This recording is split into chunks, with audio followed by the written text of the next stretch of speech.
آپ نے فرمایا اے میرے صحابی الاسلام یہدم ما قبلہ والتوبۃ تہدم ما قبلہا، اسلام لانے کے پہلے تم نے جو گناہ کیے تھے اسلام لانے کے بعد وہ سارے کے سارے معاف ہو جائیں گے، اور توبہ کرنے سے پہلے تم نے جو گناہ کیے تھے توبہ کرنے کے بعد سب معاف ہو جائیں گے۔ نبی اکرم تو ان رسم و رواج کو ختم کرنے آئے تھے۔ جس سماج میں بیٹیاں پیدا ہوتی تھیں تو سماج کے لیے کلنک مانی جاتی تھی، بیٹی پیدا ہوتی تھی بیٹی کے باپ کا چہرہ کالا پڑ جاتا تھا۔ اللہ تعالیٰ نے قرآن میں نقشہ کھینچا ہے وَإِذَا بُشِّرَ أَحَدُهُم بِالْأُنثىٰ ظَلَّ وَجْهُهُ مُسْوَدًّا وَهُوَ كَظِيمٌ، جب اس کو بشارت سنائی جاتی تھی تیرے گھر میں بیٹی پیدا ہوئی ہے تو باپ کا چہرہ کالا پڑ جاتا تھا۔ يَتَوَارَىٰ مِنَ الْقَوْمِ مِنْ سُوءِ مَا بُشِّرَ بِهِ، وہ اپنی قوم کو اپنا چہرہ نہیں دکھاتا تھا۔ أَيُمْسِكُهُ عَلَىٰ هُونٍ أَمْ يَدُسُّهُ فِي التُّرَابِ، کہ کیا کروں اگر اس بیٹی کو پالتا ہوں تو سماج میں ذلیل ہونا پڑے گا، اور دوسرا راستہ یہ کہ اپنی بیٹی کو زندہ زمین میں گاڑ دوں۔ وہ زندہ زمین میں گاڑ دیتے تھے۔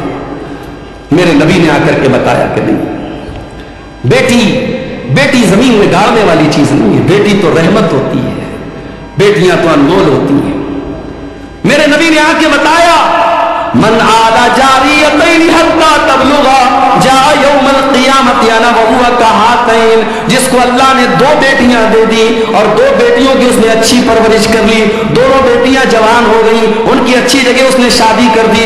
اللہ کے نبی فرماتے ہیں 2 بیٹیوں کا باپ قیامت کے دن اس حال میں آئے گا جیسے یہ دونوں انگلیاں ایک دوسرے کے ساتھ ملی ہوئی ہیں، دونوں انگلیاں جیسے ایک دوسرے کے ساتھ سٹی ہوئی ہیں، وہ بیٹیوں کا باپ اپنے نبی کے ساتھ آئے گا قیامت کے دن۔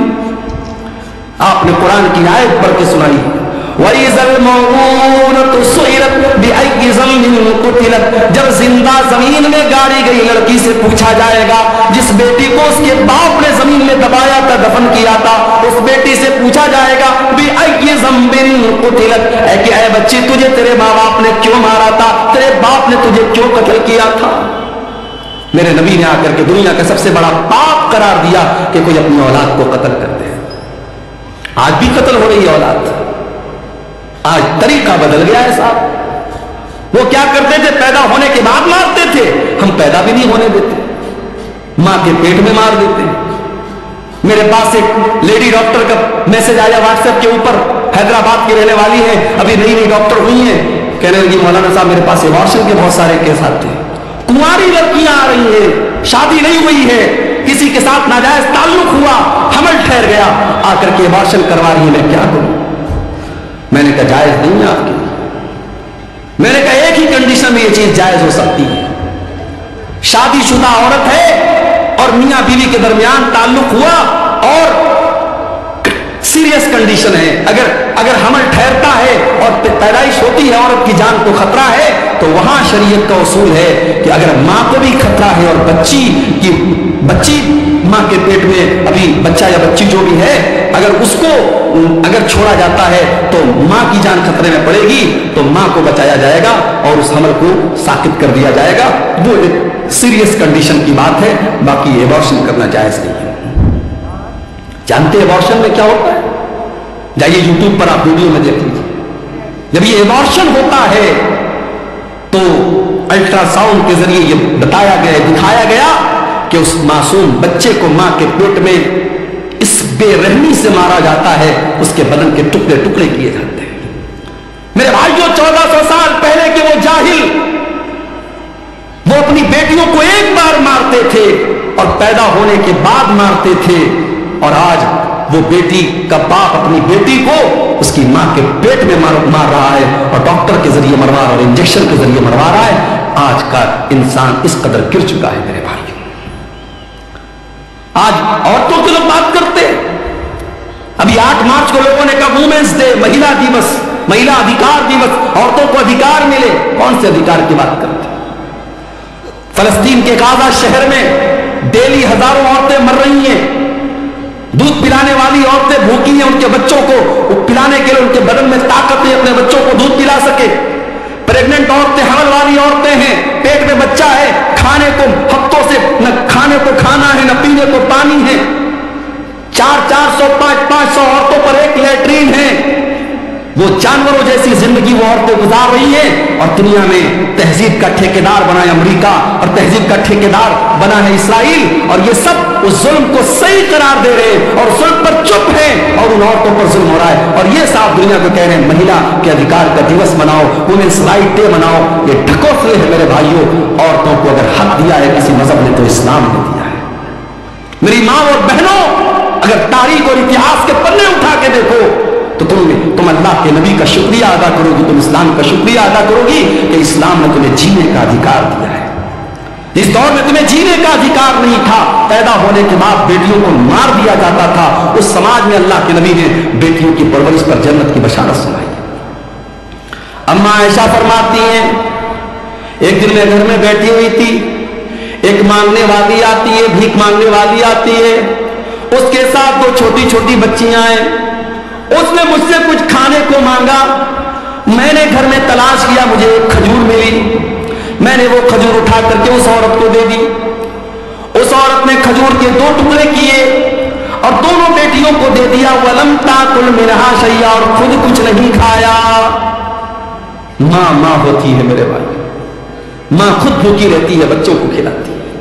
जिनकी माएँ जिंदा है, माओ की कदर करो, माँ के चले जाने के बाद माँ की बड़ी याद आएगी। माँ ने दोनों बच्चियों को दे दिया, खुद कुछ नहीं खाया।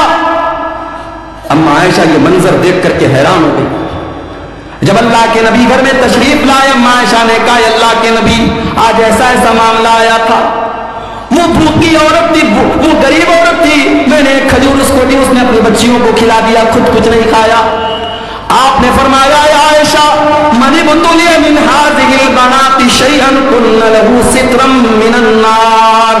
आयशा, ये बेटियां तो अल्लाह ताला की तरफ से बहुत बड़ा इम्तिहान होती हैं, बहुत बड़ी परीक्षा होती है, और जिसको अल्लाह ताला बेटी देकर के आजमाता है और इस इम्तिहान में वो खरा उतर जाता है, वो इस इम्तिहान को पार कर लेता है, कुन्न लहू सित्रम मिनन नार। वो बेटियां अपने माँ बाप को जहन्नम की आग से बचाने का काम करती हैं।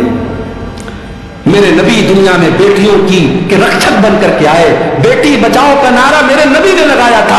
आज दुनिया की सरकारें लगाती है बेटी पढ़ाओ बेटी बचाओ, बेटी पढ़ाओ और बेटी बचाओ का नारा तो मेरे नबी ने लगाया था। मगर आज अफसोस की बात यह है, सीमांचल की धरती पर कह रहा हूं, बड़े जिम्मेदारी के साथ कह रहा हूं, मैं आपके इस इलाके में फेमस हो गया हूं। मुझसे यूपी में लोग कहते हैं कि मौलाना आपका प्रोग्राम कटिहार में बहुत होता है, पूर्णिया में बहुत होता है, सीमांचल के इलाके में बहुत होता है। हालांकि ऐसा भी नहीं, बहुत ज्यादा नहीं होता, लेकिन चूंकि यूट्यूब वगैरह प्यारा है, लोगों को लगता है ज्यादा होता है। इस इलाके में आता हूं, लोग आप मुझसे मोहब्बत करते हैं, नौजवान मुझसे कहीं मिलते हैं रास्ते में, मौलाना आपकी तकरीर हम बहुत सुनते हैं, बड़ी मोहब्बत करते हैं, अच्छी बात है। मगर एक चीज मैं आपसे कहना चाहता हूं, कभी गौर करना कि हमारी और आपकी समाज में जो औरतें हैं ये दीन से इतनी दूर क्यों है? इन औरतों के दीन से दूर रहने की वजह क्या है?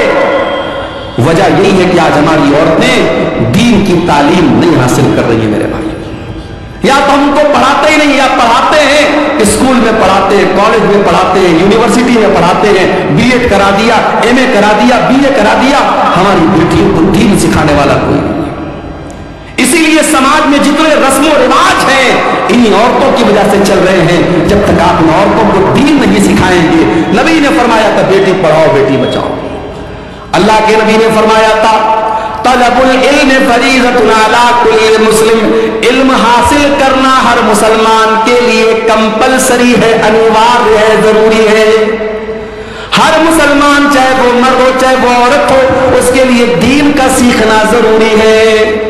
रमजान का महीना आ रहा है, अब कौन कौन सी चीजों से रोजा टूट जाता है, माफ कीजिएगा, ये सिर्फ अब्दुल गफ्फार सलफी का जानना जरूरी नहीं, हर आदमी का जानना जरूरी है। इंजेक्शन से रोजा टूटता है कि नहीं टूटता है? ताकत का इंजेक्शन लगाने से रोजा टूटता है कि नहीं टूटता है? कान में दवा डालने से रोजा टूटता है कि नहीं टूटता है? आंख में ड्रॉप डालने से रोजा टूटता है कि नहीं टूटता है? पानी चढ़ाने से रोजा टूटता है कि नहीं टूटता है? ब्रेड देने से रोजा टूट, ये मसाइल है मेरे भाई जिनका ताल्लुक रोजे से है। आपको जानना चाहिए, आपको अपने उलमा से पूछना चाहिए। अल्लाह के नबी ने फरमाया तलबुल इल्म फरीज़तुन अला कुल्ल मुस्लिम, इल्म का हासिल करना हर मुसलमान के ऊपर फर्ज है। तो जिस तरीके से लड़कों को और मर्दों को दीन सीखना जरूरी है, उसी तरीके से औरतों को दीन सीखना जरूरी है। ये 1400 साल पहले ये नारा मेरे नबी ने लगाया था, बेटी बचाओ बेटी पढ़ाओ। और आगे बढ़िए, जिस नबी का हम कलमा पढ़ते हैं, जिस नबी को हम मानते हैं, कभी गौर किया आपने उस नबी की शान क्या है? अभी एक बहुत बड़े हिंदुस्तान के मौलाना का बयान में सुन रहा था, जमीयत उलमाए हिंद के वो सेक्रेटरी हैं, सदर हैं, बड़े बुजुर्ग आदमी, में बड़ी इज्जत करता हूं मैं उनकी, मौलाना अरशद मदनी साहब, बूढ़े हैं, बुजुर्ग हैं, हिंदुस्तान में मुसलमानों के नुमाइंदा आलिम माने जाते हैं। उनका एक बयान में सुन रहा था, अपने तलबा को नसीहत कर रहे थे कि उलमाए देवबंद ने जो कह दिया है उसको पत्थर की लकीर समझ के उसको पकड़ लो, कहीं और मत जाना। क्या ये तासुब नहीं है मेरे बाप? क्या ये तासुब नहीं है कि आपने अपने उलमाए देवबंद को और अपने उलमा को मासूम का दर्जा दे दिया कि जो उन्होंने कह दिया वो पत्थर की लकीर है? अहले हदीस अगर खिलाफ है तो इसी के खिलाफ है मेरे बाप। अहले हदीस का यही दावा है कि अगर दुनिया में कोई ऐसी हस्ती है जो मासूम है तो वो हस्ती है जनाब मोहम्मद रसूलुल्लाह सल्लल्लाहु अलैहि वसल्लम। और मौलाना अल्ताफ हुसैन हाली ने 100 साल पहले नक्शा खींचा था और कहा था, नबी को जो चाहे खुदा कर दिखाए, इमामों का रुतबा नबी से बढ़ाए, मज़ारों पे जा जा के नजरें चढ़ाए, शहीदों से जा जा के मांगे दुआएं, न तौहीद में कुछ फर्क इससे आए, न इस्लाम बिगड़े न ईमान जाए। बिल्कुल सही कहा था मौलाना अल्ताफ हुसैन। हमारी कौम आज नबी का मकाम, नबी से बढ़ के इमामों का मकाम बता रही है। अपने उलमाए देवबंद को कहा जा रहा है उनकी हर बात पत्थर की लकीर है। अरे उलमा की बात छोड़ दो, इमामों की बात छोड़ दो, अरे मेरे नबी की शान तो ये है कि मेरे नबी के रहते हुए अगर कोई दूसरा नबी आ जाए तो उसकी भी नहीं चले। आइए मैं दलील आपको दे देता हूं। सूरह आल इमरान में अल्लाह ने फरमाया, याद करो जब अल्लाह ताला ने सारे नबियों से वादा लिया, लमा आतैतुकुम मिन किताबिन व हिकमा, ऐ मेरे नबियों मैं तुमको अपनी किताब दे रहा हूं, मैं तुमको रसूल बना रहा हूं। सुम्मा जाअकुम रसूलुम मुसद्दिकुन लिमा माअकुम, अगर तुम्हारी जिंदगी में मेरा आखिरी नबी आ जाएगा, मेरा आखिरी रसूल आ जाएगा, लतुमिनुन बिही व लतंसुरुन्नहु, तो तुम मेरे आखिरी नबी पर ईमान लाओगे, तुम मेरे आखिरी नबी की मदद करोगे। क़ाल अक़ररतुम व अख़ज़्तुम अला ज़ालिकुम इस्री, अल्लाह ने सारे नबियों से वादा लिया, सारे नबियों से एग्रीमेंट लिया कि क्या तुम इस बात का इकरार करते हो कि नहीं करते हो? क़ालू अक़ररना, सारे नबियों ने कहा कि हाँ अल्लाह में इकरार करते हैं। क़ाल फ़अशहदू व अना मअकुम मिनश शाहिदीन, अल्लाह ने फरमाया ऐ मेरे नबियों तुम गवाह रहना और मैं भी इस बात के ऊपर गवाह हूं। यह है मेरे नबी का मकाम। मेरे नबी के आ जाने के बाद अब दुनिया में किसी और नबी की रिसालत नहीं चलेगी, किसी और नबी की नबूवत नहीं चलेगी। कयामत के पहले हजरत ईसा अलैहिस्सलाम भी दुनिया में आएंगे तो वो अपनी शरीयत लेकर के नहीं आएंगे, अपना लॉ लेकर के नहीं आएंगे, अपना कानून लेकर के नहीं आएंगे। वो भी अगर पैरवी करेंगे तो जनाब मोहम्मद रसूलुल्लाह सल्लल्लाहु अलैहि वसल्लम के कानून की पैरवी करेंगे। मेरे भाइयों, हजरत उमर फारूक एक मरतबा तौरात का एक नुस्खा लाते हैं और उसको पढ़ने लगते हैं। तौरात का नुस्खा लाए, पढ़ने लगे। अल्लाह के नबी वहीं पर बैठे हुए और अल्लाह के रसूल का चेहरा गुस्से से लाल। हजरत उमर की नजर तो किताब की तरफ है, तौरात की तरफ है, वो नजर उठा करके अल्लाह के रसूल का चेहरा नहीं देख रहे। अबू बकर सिद्दीक रज़ी अल्लाह ताला ने कहा क्या है उमर, जरा अल्लाह के नबी का चेहरा देख ले, कितने गुस्से में अल्लाह के नबी। हजरत उमर ने देखा अल्लाह के रसूल का गुस्से वाला चेहरा, फौरन तौरात का नुस्खा जमीन पर दे मारा और कहा औज़ु बिल्लाहि मिन गज़बिल्लाहि, मैं अल्लाह की पनाह चाहता हूं अल्लाह के गजब से। रज़ीतु बिल्लाहि रब्बा व बिमुहम्मदिन रसूला व बिल इस्लाम दीना, मैं अल्लाह को अपना रब मानता हूं, मैं मोहम्मद सल्लल्लाहु अलैहि वसल्लम को अपना रसूल मानता हूं और मैं इस्लाम को अपना दीन मानता हूं। उसके बाद अल्लाह के नबी ने फरमाया वल्लज़ी नफ्सु मुहम्मदिन बियदिही, उस अल्लाह की कसम जिसके हाथ में मोहम्मद की जान है। ऐ उमर कान खोल करके सुन लो, लौ बदा लकुम मूसा, अगर आज मूसा अलैहिस्सलाम भी दुनिया में आ जाएं और तुम मुझे छोड़ करके मूसा अलैहिस्सलाम की पैरवी करने लगो, उनके पीछे पीछे चलने लगोगे, लज़ललतु अन सवाइस सबील, तो तुम सीधे रास्ते से भटक जाओगे। और अगर आज موسیٰ علیہ السلام بھی زندہ ہو جائیں، اگر آج موسیٰ علیہ السلام بھی زندہ ہو جائیں تو ان کو بھی میری اتباع کرنی پڑے گی، میری پیروی کرنی پڑے گی۔ یہ ہے عظمت ہمارے نبی کی، یہ مقام ہے میرے بھائی ہمارے نبی کا۔ ہمارے نبی تو وہ ہے میرے بھائیوں جو رسم و رواج کو ختم کرنے کے لیے دنیا میں آئے تھے، آخری نبی بن کے آئے تھے۔ ہمارے نبی کی مثال کیسی ہے؟ اللہ کے نبی ایک حدیث میں مثال بیان کرتے ہیں، ایک انسان نے بڑا خوبصورت مکان بنایا، بڑا بہترین مکان بنایا، بس ایک اینٹ کی جگہ چھوڑ دی۔ اب لوگ آتے ہیں مکان کا چکر لگاتے، کہتے یار مکان تو بہت اچھا ہے، بس ایک اینٹ کی کمی ہے۔ اللہ کے نبی فرماتے ہیں کہ وہ ایک اینٹ میں ہوں، میں نبوت کی آخری اینٹ ہوں، میں خاتم النبیین ہوں، میں آخری نبی ہوں، میرے بعد اب کوئی اور نبی آنے والا نہیں ہے۔ اللہ کے نبی خاتم النبیین ہیں، اب آپ کے بعد دنیا میں کوئی نبی آئے گا نہیں۔ اور اسی لیے آپ دیکھیے کہ اللہ کے رسول کی زندگی میں ایک بہت خطرناک رسم و رواج تھی، کسی نے اگر کسی بچے کو پال لیا تو وہ اس کا سگا باپ مانا جاتا تھا۔ ابھی میرے پاس ایک صاحب کا کال آیا کہ میں نے بیٹے کو پالا ہے، مجھے اولاد نہیں ہو رہی تھی، بچے کو پالا ہے، تو یہ تو پتا ہے کہ بچے کے باپ کی جگہ جب نکاح پڑھا جائے گا تو میرا نام نہیں بلکہ اس کے بچے کے باپ کا نام لیا جائے گا، لیکن میں یہ پوچھنا چاہ رہا تھا کہ آدھار کارڈ بنوانا ہے، پین کارڈ بنوانا ہے، کیا اس پر میں اپنا نام دے سکتا ہوں؟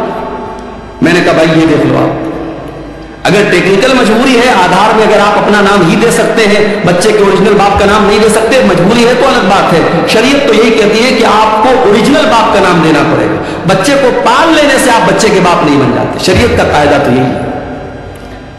اسی لیے مسلمانوں کے یہاں بچوں کو گود لینا بہت مشکل تک معاملہ ہے، اس لیے کہ اسلام بچے